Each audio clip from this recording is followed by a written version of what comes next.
My dear student, समस्त छात्र छात्राओं को आपके अपने चैनल सौर एकेडमी परिवार में हार्दिक स्वागत है। मेरे प्यारे बच्चों, आज हम क्लास 12 के पोइट्री से लेकर आए हैं जितने भी मोस्ट इंपॉर्टेंट सेंट्रल आइडिया हो सकते हैं आपके बोर्ड एग्जाम के दृष्टि से इंपॉर्टेंट, उन सभी को एक ही वीडियो में आज हम कवर करने जा रहे हैं। और यहाँ से बच्चों आपको 4 नंबर कोई नहीं रोक सकता। एग्जामिनर का बाप भी आपको 4 नंबर लाने से इस बार नहीं रोक सकता।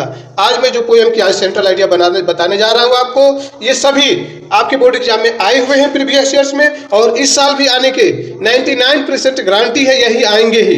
इसके अलावा दूसरा आने की कोई संभावना नहीं, 1% चांस है दूसरे का, यही आएंगे आपके सेंट्रल आइडिया। तो इसको बिना देरी किए आप आज ही समझ लीजिए और कंफर्म कर लीजिए, ताकि बोर्ड के एग्जाम में जिस दिन पेपर में सेंट्रल आइडिया आए आप इसको खुशी खुशी बिना प्रेशर के बिना टेंशन के आप इस सेंट्रल आइडिया को कंप्लीट कर लें। देखिए बच्चों, आप ध्यान रखेंगे जब भी आप कोई सेंट्रल आइडिया लिखेंगे, अभी मैं शुरू करने जा रहा हूं पहला सेंट्रल आइडिया। सेंट्रल आइडिया लिखने का मतलब क्या होता है? जब भी आप किसी भी लेसन के सेंट्रल आइडिया लिखेंगे तो सेंट्रल आइडिया मतलब होता है सारांश, उसकी मूलभूत जो चीजें हैं, बेसिक चीजें हैं, उसमें जो केंद्र बिंदु है उसी को लिखना है। आपने पोयम पढ़ा है, पोयम में आखिर है क्या, पोयम का मतलब क्या है, पोयम लिखी क्यों गई है, इस लिखने का उद्देश्य क्या है, उसी चीज को आप लिख देना है। थोड़े से शार्ट में लिखना है बच्चों।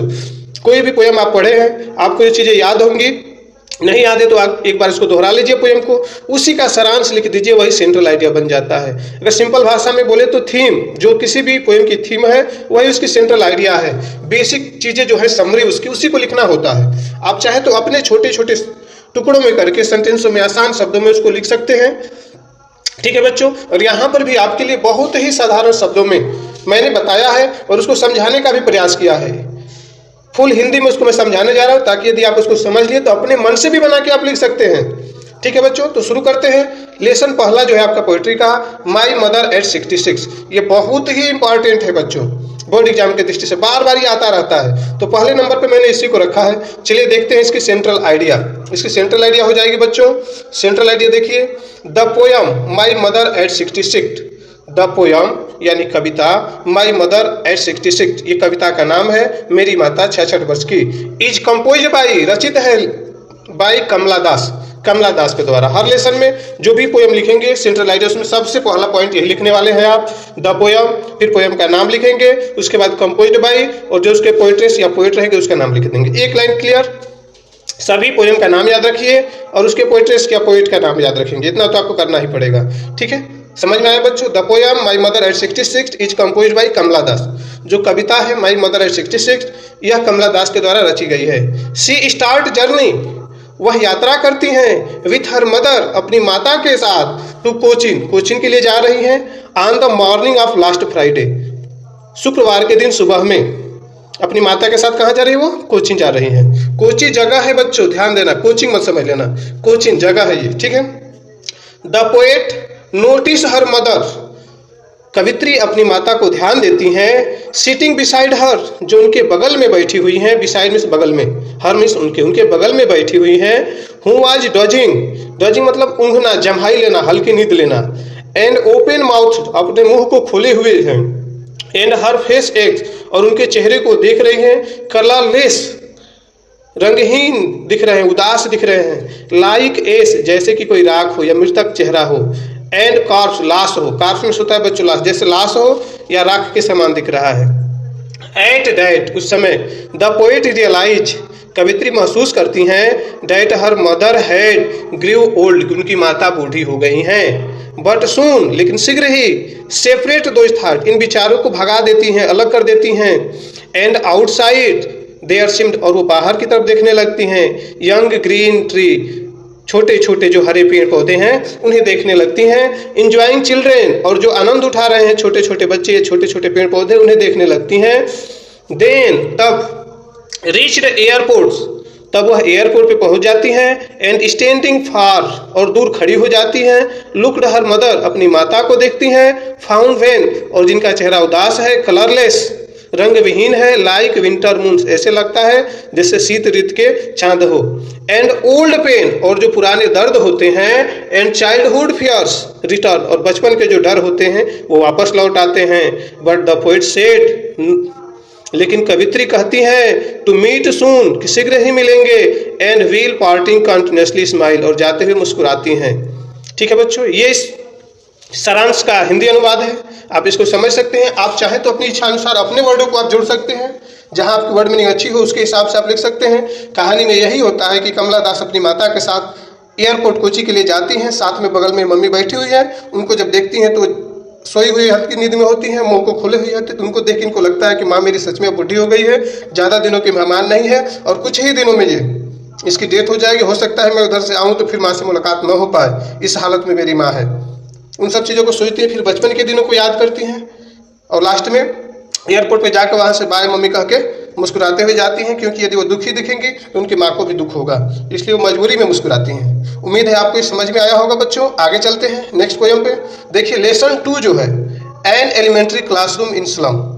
एक प्राथमिक विद्यालय का क्लासरूम स्लम में होता है, झुग्गी बस्तियों में जहाँ गरीब लोग रहते हैं, उस क्षेत्र का एक छोटा सा क्लासरूम, इस प्राथमिक विद्यालय का क्लासरूम। इसकी सेंट्रल आइडिया देख लेते हैं। देखिए बच्चों, the poem an elementary classroom is a slum. The poem an elementary classroom is a slum. कविता जो प्राथमिक विद्यालय का एक झोगी झोपड़ियों का क्लास है, कंपोज्ड बाय स्टेफेन स्पेंडर। किसके द्वारा रचित है?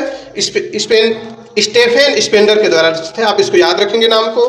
It is based on condition of slum school. और किस पे आधारित है ये?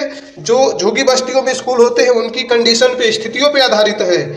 दे are very far from facilities. वे सभी बच्चे फैसिलिटी से बहुत दूर रहते हैं।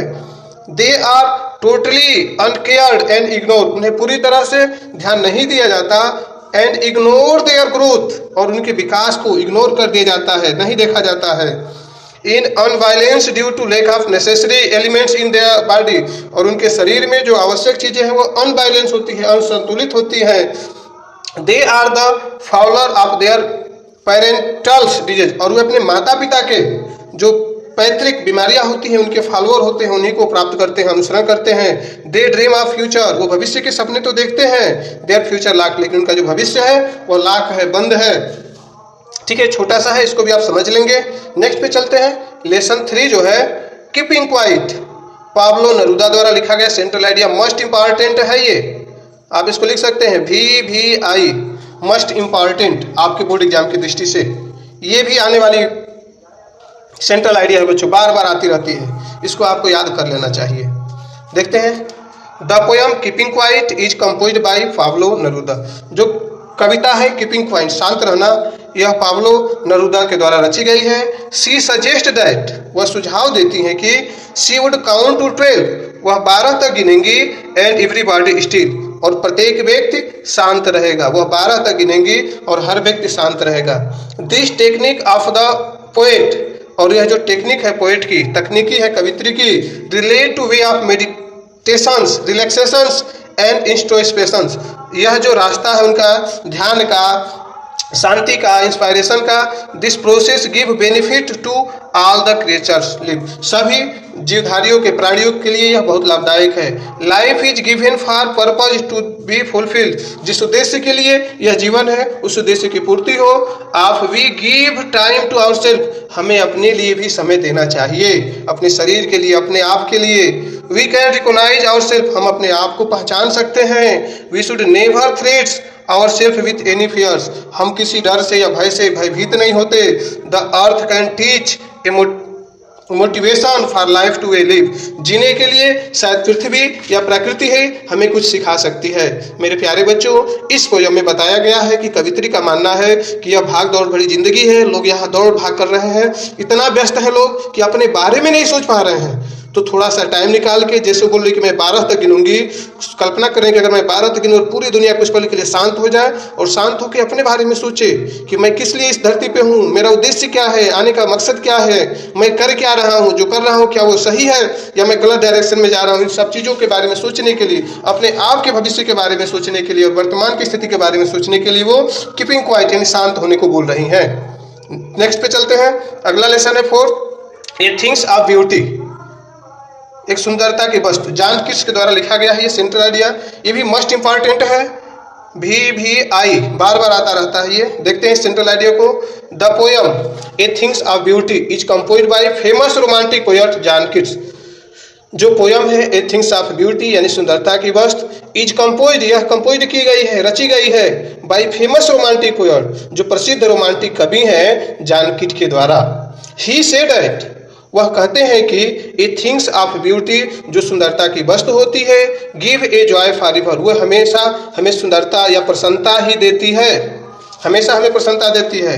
एंड नेवर एंड, और उसका कभी अंत नहीं होता। इंस्टेड, इसके बजाय, इसके अलावा, इट गिव अस पॉजिटिविटी, और ये हमें सकारात्मकता देती है। एंड मोटिवेशन देती है इन आवर हार्ड टाइम, हमारे बुरे समय में जब हमें परेशान रहते हैं तो हमें प्रोत्साहन देती है। When there seemed up and down in the life, जब जीवन में अप एंड डाउन यानी उतार चढ़ाव आते हैं, हमारे जीवन में जब उतार चढ़ाव आते हैं उस समय भी यह हमें प्रतीत होती है। A things of beauty give encouragement to move forward, हमें आगे बढ़ने की प्रेरणा देती है। And work of out for the betterment, और अच्छा करने के लिए शक्ति प्रदान करती है। नेचर ऑल्सो टीच अस, प्रकृति भी हमें सिखाती है। We can not ignore our ancestors, ancestor में होता है बच्चों पूर्वज, हमें अपने पूर्वजों को इग्नोर नहीं कर सकते, या हम अपने पूर्वजों को इग्नोर नहीं कर सकते। We find the immortals drink as knowledge, हम कभी समाप्त न होने वाला ज्ञान रूपी पेय पदार्थों से हम प्राप्त करते हैं। एंड मोरल द लिगसी, और नैतिकता को प्राप्त करते हैं। वी रिसीव फ्रॉम सीनियर, ये हम अपने बड़े लोगों से प्राप्त करते हैं। These all things develop positivity which is Joy forever, और ये सभी चीजें हमारे अंदर पॉजिटिव चीजें यानी कि अच्छी चीजें, धनात्मक चीजें देती हैं और हमारे जीवन में विकास होता है। यानी जितनी भी सुंदर चीजें हैं वो हमें कुछ ना कुछ देती हैं जिससे हम जीवन में आगे बढ़ते हैं, तरक्की करते हैं। तो समझ में आया बच्चों, ए थिंग्स ऑफ ब्यूटी क्या है? वो सभी चीजें जिससे हमें आनंद प्राप्त होता है, अस्थायी, हमेशा के लिए। ये नहीं कि क्षणिक सुख हो, फिजिकली ब्यूटी की बात नहीं की गई है इसमें। वो सुंदरता जिससे हमें आत्मा को शांति मिले, सुख की अनुभूति हो और सदैव उसे हम खुश रहें। जैसे एक बच्चा अपने माँ को देख के खुश हो जाता है तो एक सुंदरता है उसके लिए, माँ उसकी सुंदर है। एक माँ अपने बेटे को देख के खुश रहती है तो बेटा उसके लिए वो सुंदर वस्तु है। एक पति अपने पत्नी को देख के खुश रहता है, एक पत्नी अपने पति को देख के खुश रहती है तो उनके सुंदर। एक दोस्त को देख के प्रसन्न रहता है। माता पिता भाई बहन जितने रिश्तेदार हैं ये सब इसी चीज़ों से जुड़ी हुई है। जैसे मान लीजिए प्रकृति है, जब हम परेशान होते हैं तो कहाँ जाते हैं? प्रकृति में ठंडी ठंडी मौसम में घूमने जाते हैं। क्यों जाते हैं? वो सुंदर चीज़ें हैं, उनसे हमें प्रसन्नता मिलती है और हमेशा मिलती है। जैसे बगीचे में फूलों के गुलशन में लोग घूमने क्यों जाते हैं? पहाड़ों पे जाते हैं, समुद्र के किनारे जाते हैं, नदी झील के यहाँ घूमने जाते हैं। क्यों जाते हैं? वहाँ उनको शीतलता मिलती है, मन को सुकून मिलता है, शांति मिलता है। तो सभी अच्छी चीजें हैं। ठीक है बच्चों, ये सभी चीजें आपको समझ में आई होंगी। इसको एक याद करने का और तरीका है बच्चों कि आप इसको एक बार पढ़िए, फिर कॉपी पे लिखिए, 2-3 बार लिखिए और फिर उसको मिलाइए कि स्पेलिंग सही हो रही है। जहाँ गलती है उस पर स्पेशल ध्यान दीजिए और उसको सुधारने का प्रयास कीजिए।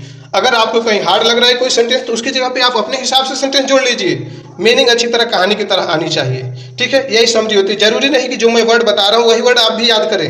आपको कोई दूसरा वर्ड याद है, स्पेलिंग उसकी अच्छी तरह याद है तो उसको भी आप लिख सकते हैं। ठीक है बच्चों, उम्मीद है आपको समझ में आ रहा होगा। और एक साथ साथ आपको मैं बता दूं कि यदि कहीं पे कोई वर्ड मीनिंग आप भूल गए और नहीं आ रही है तो उसको आप डायरेक्ट इंग्लिश में लिख दीजिएगा। जैसे मान लीजिए होता है जंगल, जंगल की इंग्लिश क्या होती है? फॉरेस्ट। और मान लीजिए स्पेलिंग आपको नहीं याद है फॉरेस्ट, तो जंगल ही याद है तो जंगल ही लिख दीजिए, JANGAL, जंगल। जब ना आए तब के लिए मैं बोल रहा हूँ, something is better than nothings. छोड़ना नहीं है सेंट्रल आइडिया को, सेंट्रल आइडिया कंप्लीट करने हैं आपको। कहीं वर्ड मीनिंग की प्रॉब्लम हो उसके लिए आप सेंट्रल आइडिया को छोड़ेंगे नहीं। उम्मीद है आपको ये वीडियो अच्छी तरह समझ में आई होगी। मैं क्या बताना चाह रहा हूँ वो भी आपको समझ में आया होगा। इस वीडियो को आखिर तक देखने के लिए आपको दिल से धन्यवाद। सभी मित्रों तक आप इसे शेयर करेंगे, ये आपसे मेरी उम्मीद है और आप इस उम्मीद पे खरे उतरेंगे। ठीक है, फिर मिलते हैं एक नए वीडियो के साथ, एक नए ज्ञान के साथ, एक नए दिन। तब तक आप अपना ख्याल रखिएगा। जय हिंद।